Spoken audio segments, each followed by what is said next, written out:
Bacaan dari Kitab Bilangan. Pada waktu itu Bileam memandang ke depan, dan ia melihat orang Israel berkemah menurut suku mereka. Maka roh Allah menghinggapi dia.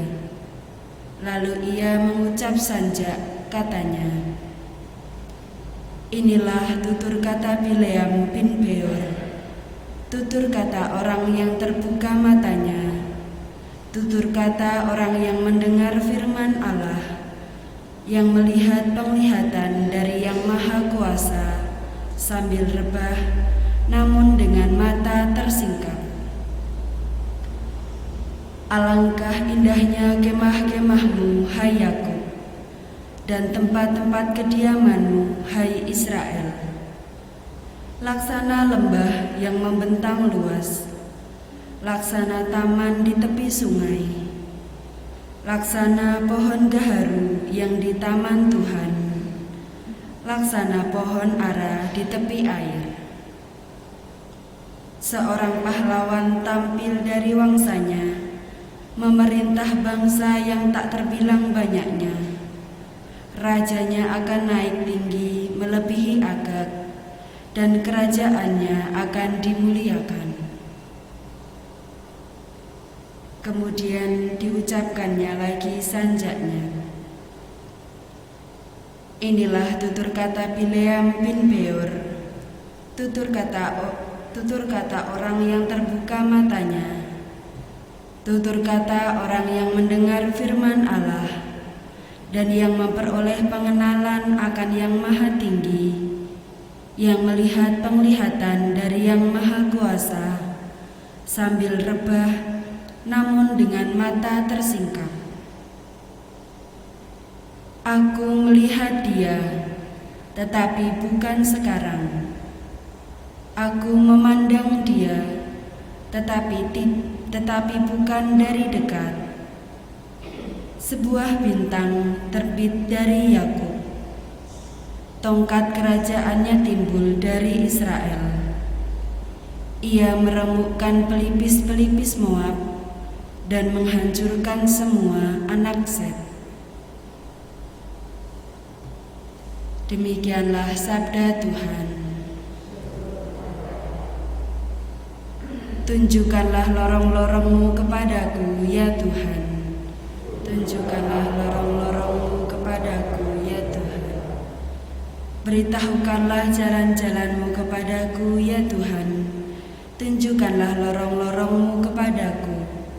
Bawalah aku berjalan dalam kebenaran-Mu dan ajarlah aku, sebab Engkaulah Allah yang menyelamatkan daku. Tunjukkanlah lorong-lorong-Mu kepadaku, ya Tuhan.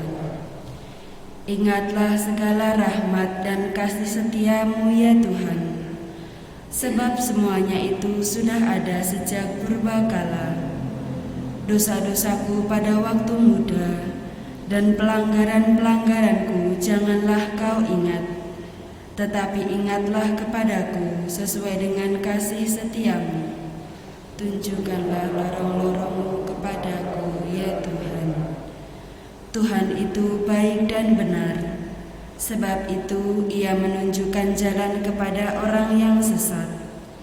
Ia membimbing orang-orang yang rendah hati menurut hukum, dan mengajarkan jalannya kepada orang-orang yang bersahaja. Tunjukkanlah lorong-lorong-Mu kepadaku, ya Tuhan.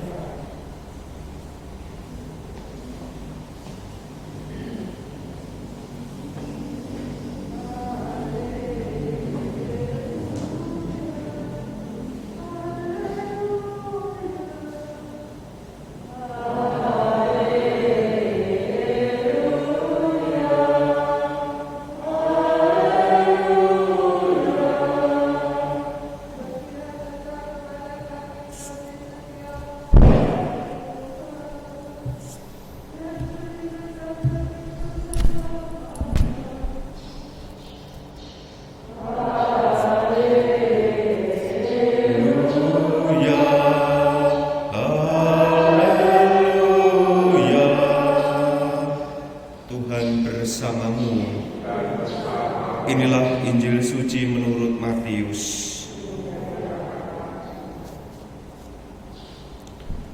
Pada suatu hari Yesus masuk ke bait Allah. Ketika ia sedang mengajar, datanglah imam-imam kepala dan pemuka-pemuka bangsa Yahudi kepadanya. Mereka bertanya, "Dengan kuasa manakah engkau melakukan hal-hal itu? Dan siapakah yang memberikan kuasa itu kepadamu?" Jawab Yesus kepada mereka, "Aku juga akan mengajukan satu pertanyaan kepadamu, dan jika kalian memberi jawabannya, aku pun mengatakan kepada kalian, dengan kuasa manakah aku melakukan hal-hal itu. Nah, dari manakah pembaptisan yang diberikan Yohanes? Dari surga atau manusia?" Mereka lalu berunding satu sama lain. Jika dikatakan dari surga, ia akan berkata kepada kita, "Kalau begitu, mengapa kalian tidak percaya kepadanya?" Tetapi jika kita katakan dari manusia, kita takut kepada orang banyak, sebab semua orang menganggap Yohanes itu nabi. Mereka lalu menjawab, "Kami tidak tahu." Maka Yesus pun berkata kepada mereka, "Jika demikian, aku pun tidak mau mengatakan kepada kalian dengan kuasa manakah aku melakukan hal-hal itu." Demikianlah sabda Tuhan.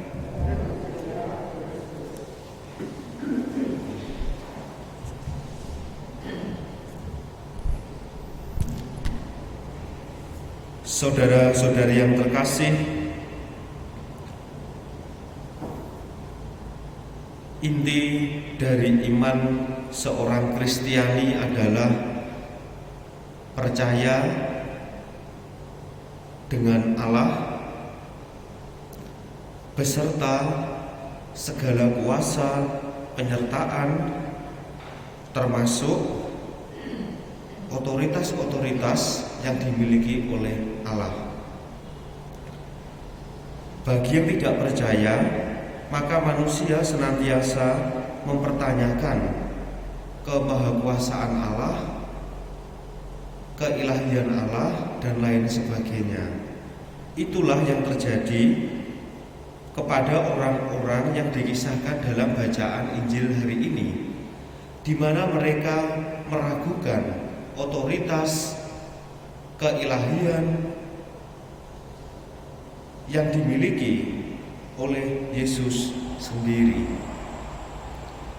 Lantas Yesus memberikan suatu pendalaman, bagaimana mungkin kalian percaya kepada saya, kepada aku, bahwa Yesus itu adalah Allah sendiri. Dia adalah sebagai tanda sekaligus Allah yang hadir di dalam hidup manusia. Lalu bagaimana bisa percaya dengan Yohanes Pembaptis yang dia pun juga adalah utusan Allah sendiri? Saudara-saudari yang terkasih, seringkali kita pun juga meragukan Allah, meragukan orang-orang yang ada di sekitar kita. Kita tidak bisa melihat dengan jernih, kita tidak bisa melihat dengan baik otoritas-otoritas, melihat kebaikan-kebaikan, melihat karisma-karisma rohani, itikat-itikat baik, disposisi hati yang baik yang ada di sekitar kita. Seringkali kita justru tertutup mata hati kita karena pandangan kita satu kepada yang lainnya. Dan dengan demikian mengakibatkan kita sulit untuk menerima, untuk percaya dengan Allah, dengan orang yang ada di sekitar kita pun.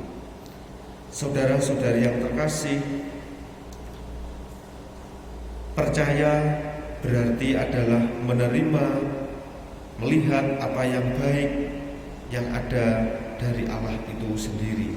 Maka menjadi permenungan bagi kita bersama, apakah hidup keimanan kita sungguh-sungguh didasarkan bahwa kita mampu melihat Allah yang senantiasa hadir lewat tanda-tandanya, lewat pengalaman kita di dalam hidup kita sehari-hari.